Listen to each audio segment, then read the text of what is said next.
Hello Prakamyas. Now we are going to understand today what are the patrons and the artists behind the Indian Marvel. आप किसी भी Indian Marvel के सामने जब खड़े होते हैं तो आपको क्या लगता है कि वो एक फैसिनेटिंग स्टोरी है कि किसी राजा ने कुछ कमांड किया और वो बन गया, या फिर बहुत ज़्यादा इंट्रिकेसी से भरी हुई एक ऐसी स्टोरी है जहाँ पे सबका एक इम्पॉर्टेंट रोल है। तो आज हम इसी चीज़ को पढ़ेंगे। We dive into the question. Now the question is कि क्रेडिट ज़्यादा किसको है इस मास्टरपीस का? द किंग जो कमांड दे रहा है, जिसके पास बॉटमलेस फाइनेंस है, या फिर वो एनोनिमस फेसलेस क्राफ्टमैन जिसकी story in the past of this histories कहीं छुप गई है या कहीं खो गई है?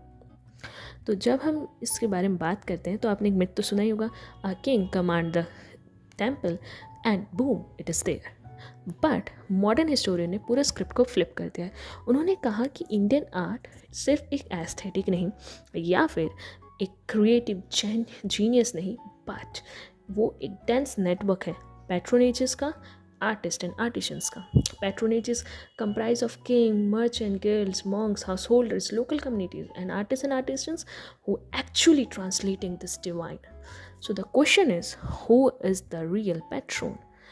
And when you get the answer, you will astonish that the patron are really beyond the king's court. Vidya Daheja talks about the Buddhist stupas.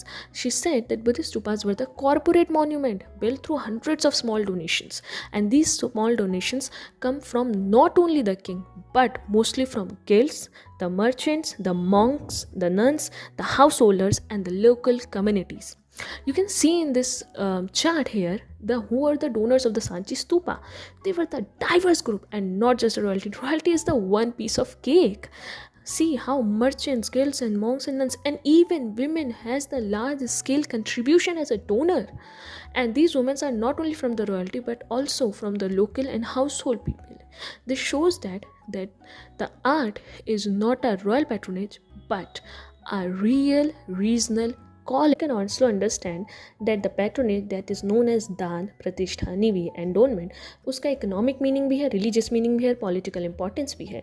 Economic meaning that they are helpful in inducing the economic activity, religious that they are creating merit for you.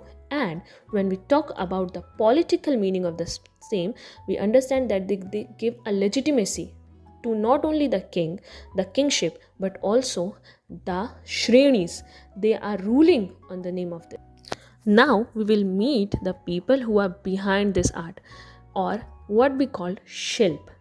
So Shilp is the art according to R.N. Mishra. It include the form of art and craft or a technique that emphasize is not just a physical activity but also mental and spiritual process. In ancient India, the people who perform this are called Shilpin, Varadhika, Takacha, Rupakana or Shutradhara.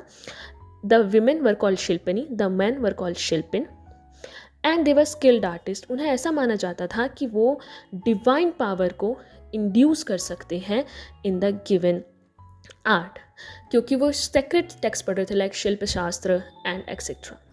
जब हम बात करते हैं कि ये काम कैसे कर रहे हैं, तो दे आर मोबाइल ग्रुप्स. ये श्रेणी में काम कर रहे हैं जिन्हें हम गिल्ड कहते हैं. हर गिल्ड का अपना एक फीचर होता है आर्ट का, कि कोई कुछ बना सकता है, कोई कुछ बना सकता है, और ये सारे शिल्पकार जो हैं वो एक साथ मिलकर काम करते हैं. नाउ द क्वेश्चन इज़ कि ये एनोनिमस है या नोन. तो when we come to this the question, तो हमें एक एग्जाम्पल मिलता है इंस्क्रिप्शन का, गिफ्ट ऑफ द मेशन शिला. ये एक स्तूपा पे हमें मिलता है जो दिखाता है कि आर्टिस्ट एनोनिमस नहीं होते. वो कुछ जगहों पे हमें देखने को मिलता है कि वो अपने लीनिएजेस का नाम लिख रहे हैं, क्योंकि उनके लिए सेक्रेड है, उनके लिए एक प्राइड की बात है टू बीइंग अ आर्टिस्ट. अब हम देखेंगे कि ये डायनामिक कोलैबोरेशन है. तो वो ये डायनामिक कोलैबोरेशन काम कैसे कर रहा है between patronage and the artist. और ये डायनामिक क्यों है? क्योंकि with the period of time जो कोलैबोरेशन है वो बदल रहा है. Maybe patronage is changing, maybe the artist are changing, जिसे हम 3 की एराज में समझ सकते हैं. पहला की एरा है अर्ली बुद्धिस्ट एंड जैनासाइड, जो कि डाइवर्स कॉर्पोरेट डोनर से फंड हो रहा है, और हम उसके आर्ट की रीजनैलिटी को भी समझ सकते हैं. दूसरा हमारे पास आता है गुप्ता रॉयल कोर्ट, जहाँ पे नाउ लेजिटिमाइज पावर जो है आर्ट को यूज़ कर रहे हैं अपने पावर को लेजिटिमाइज करने के लिए. और early medieval and medieval period has a massive economic hubs and broad community support to these art. पहले अगर हम स्टेप की बात करें लाइक बुद्धा स्तूपा, तो उसमें हम डोनेशन को देखेंगे तो they had diverse donors from merchants to guilds to monk and nuns to the women and the local people. Now these people organize their collection and give to the guild, who basically has a mobile artist dispatch teams who work over them. Then they create the art, they create the various type of art, commissioning different things. Now we come to the next of the era, that is of the Gupta Empire, or the where royal court are patronizing. Now the royal court when patronize the art, तो आपको समझना होगा कि they are having a political legitimacy from them. They are giving their idea like we are legitimized by the god to rule you people. तो उनके art में जो है अब एक हमें स्टाइल देखने को मिलेगा, एक वर्क स्किल देखने को, एक यूनिक टेक्निक देखने को मिलेगी. Now third way came to when we came to the early medieval and medieval period, तो आपको समझ में आएगा कि अब तो पूरा इकोनॉमिक सिचुएशन क्रिएट कर रहे हैं वो उसके इर्द गिर्द. Now the temple is not only the sacred place, but वो एक इकोनॉमिक सोशियो पॉलिटिकल हब बन चुका है. जब हम इस सिचुएशन में बात कर रहे होते हैं तो पैट्रोनेजेस जो हैं वो डिफरेंट पीपल के डिफरेंट तरीके से हमारे सामने आते हैं. Now we come to the social life of the art, क्योंकि हमारा टॉपिक क्या है कि आर्ट एंड आर्किटेक्चर को हम सोशली कैसे देखते हैं. तो जब हम इसकी बात करेंगे तो when we talk about two point of view, तो जो ओल्ड हिस्टोरियंस थे वो आर्ट को सिर्फ उसकी कलाकृतियों के लिए देखते थे. वो समझते थे कि उसके जो स्कल्पचर्स हैं वो कैसे हैं, क्या उनके अंदर कार्विंग की गई है, क्या इंट्रिकेसीज हैं. बट जब हम मॉडर्न स्कॉलर्स की बात करें तो वो इन सब चीज़ों के साथ साथ बेसिक क्वेश्चंस पूछ रहे हैं कि who are behind them, who are working for them. और उसके लिए हमारे पास 3 मेन आर्ग्यूमेंट आते हैं, that is from Vidya Dehejia and Romila Thapar and Himanshu Prabha Ray. Vidya Dehejia के अनुसार early Indian art can not be understood only as a dynastic framework, but they had a large scale multi centric patronage, जिसके अंदर monk, nuns, merchant, guilds and royal officials भी involve. Even the women donors were also there. Same was the John Marshall's argument.